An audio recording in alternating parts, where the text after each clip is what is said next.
Muy buen día, queridos oyentes. El Señor nuevamente nos ha permitido abrir los ojos a la luz de un nuevo día, porque nuevas son sus misericordias cada mañana. Segundo de Crónicas 20:20 declara que en el momento más difícil de la guerra, Josafat dijo al pueblo: «Creed al Señor vuestro Dios y estaréis seguros. Creed a sus profetas y seréis prosperados». Que ese sea nuestro deseo al estudiar la palabra de Dios. Hoy, viernes 19 de agosto de 2018, nos corresponde estudiar Filemón.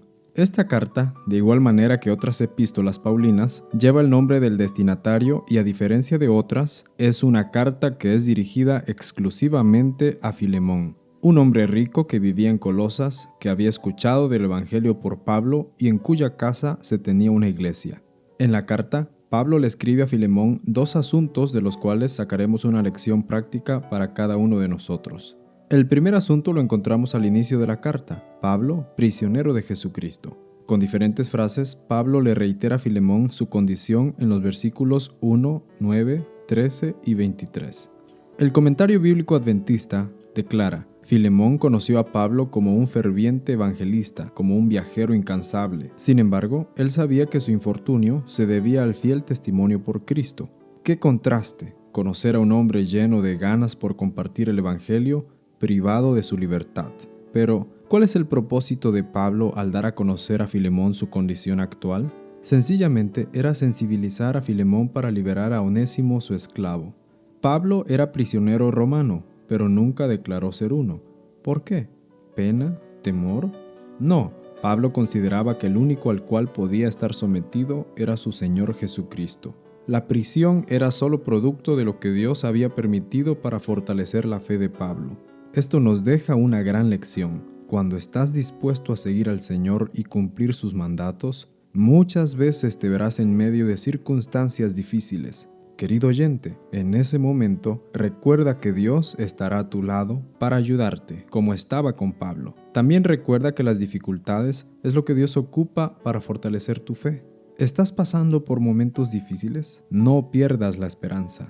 Clama a Dios y Él pronto te sacará de esa situación con mano poderosa, como lo hizo con Israel en Egipto, o con Pablo cuando él y sus hermanos oraban por esa situación. El segundo asunto, y quizá por el que se escribe esta carta, es la liberación de Onésimo, siervo de Filemón.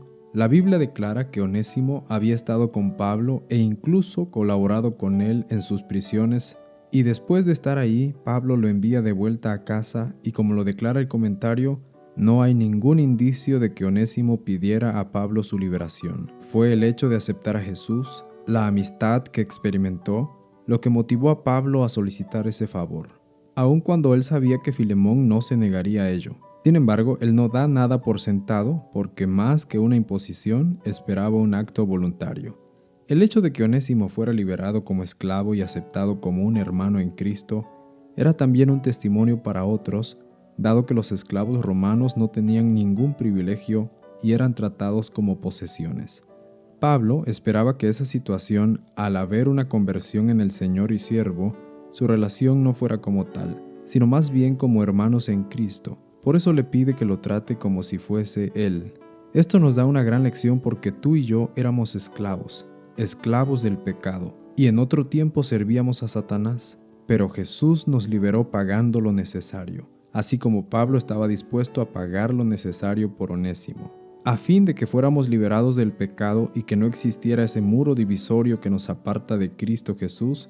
La Biblia declara que después de la muerte de Jesús podemos acercarnos con confianza al trono de la gracia para que recibamos misericordia y hallemos gracia para la ayuda oportuna.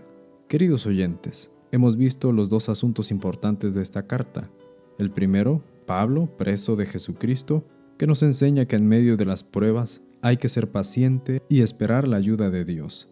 Y el segundo, la libertad de Onésimo, que nos dice que Jesús pagó el precio para que fuéramos libres en Cristo y podamos vivir una relación estrecha con Dios. Que el Señor te bendiga. Agradecemos al pastor Eliodoro Mendoza Rojas por compartir esta meditación, y quien es el pastor del distrito de Jalpa en la misión del Valle de México en la Unión Mexicana Central. Este programa, Señor Transfórmame, Es cortesía del Sistema Educativo Adventista en la región centro de Chiapas, con sede en Tuxtla Gutiérrez. Queremos invitarles a compartir con otros esta bendición.